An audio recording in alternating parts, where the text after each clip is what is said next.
तर विशाळगड हिंसाचारातील लोक शिवभक्त नाही, अतिरेकी आहेत असं राष्ट्रवादीचे अल्पसंख्याक प्रदेश अध्यक्ष इद्रिस नायकवाडी यांनी गंभीर आरोप केला आहे। अजित पवारांच्या राष्ट्रवादीचे अल्पसंख्याक प्रदेश अध्यक्ष इद्रिस नायकवाडी यांनी गंभीर आरोप केल्याचं पाहायला मिळतंय। तर संभाजीराजे छत्रपतींकडून नुकसान भरपाई वसूल करावी असंही इद्रिस नायकवाडी यांनी म्हटलेलं आहे। विशाळगड गजापूर मधील घटना काही लोकांनी जाणीवपूर्वक केली असंही त्यांनी म्हटलेलं आहे। तर विशिष्ट समाजाला टार्गेट केलं गेलं, हे शिवभक्त नाहीत, अतिरेकी आहेत असा गंभीर आरोप इद्रिस नायकवाडी यांनी माध्यमांशी बोलताना केलेला आहे। तर विशाळगड हिंसाचारातील लोक हे शिवभक्त नाहीत, अतिरेकी आहेत असं ते म्हणाले।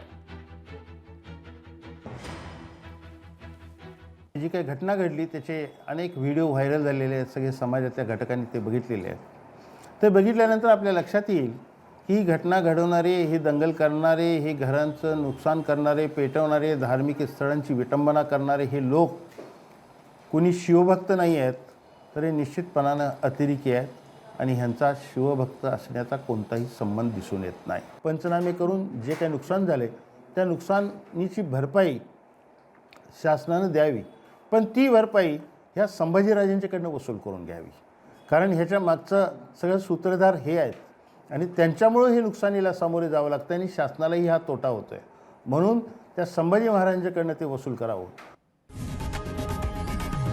लोकशाही मराठी ऐका, पहा, जागरूक रहा।